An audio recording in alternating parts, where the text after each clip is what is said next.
What is an allergy? That seems like such a simple but yet really complicated question that we still don't know enough about and we're still learning to this day.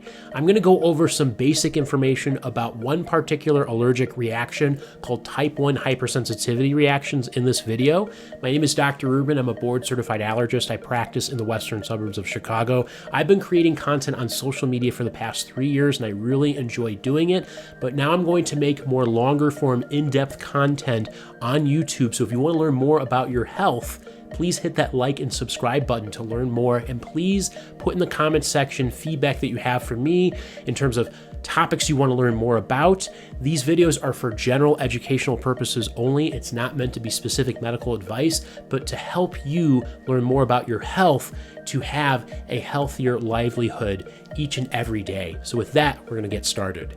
An allergy is an abnormal immune response to a foreign substance. That particular substance is called an allergen, and there's different ways that the immune system can respond to these allergens that could create various symptoms. When we talk about a type 1 hypersensitivity reaction, that's specifically describing something called the Gell-Coombs classification scheme, and that is mediated or caused by a protein called IgE or immunoglobulin E. This is a particular antibody or protein tag that's created by your immune system that could create symptoms, especially if we're talking about environmental allergies to substances such as pollen, mold, cats, dogs, and dust mite. Type 1 hypersensitivity reactions usually take a few years before they develop in early childhood, but even adults can develop seasonal allergies.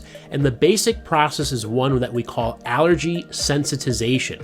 That is the eventual production of these IgE allergy antibodies that start off by having regular exposure to those allergens. As an example, if you're exposed to pollen from trees, grasses, and weeds on a regular basis, then eventually you have these cells called antigen-presenting cells, namely dendritic cells that will take up those allergens and present them to something called a naive T cell.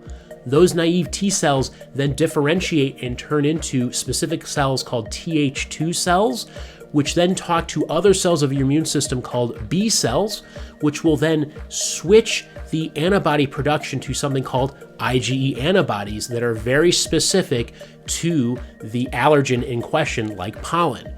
Those antibodies will then coat other cells of your immune system called mast cells and sit on that surface and wait until there is subsequent exposure to that allergen. So after the sensitization process, these antibodies are sitting on the mast cells waiting for the allergen to come back into contact with it. When that happens, there's a process called cross-linking where multiple antibodies on the surface of the mast cell will link up with that allergen and lead to mast cell activation. There are these preformed granules that contain a bunch of different chemicals, including histamine, that are released into the blood that then cause the various allergic symptoms you may experience, such as coughing, sneezing, runny nose, stuffy nose, itchy red, watery eyes, etc. We can test for this by doing either a skin test or a blood test that is either indirectly or directly measuring the allergy antibodies that could potentially bind to the substance that you may be allergic to, just like pollen as an example.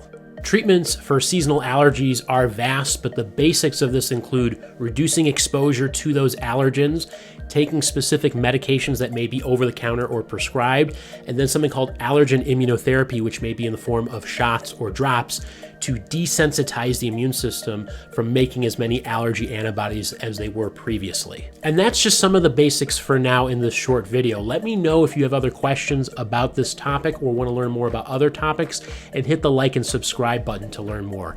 Thank you.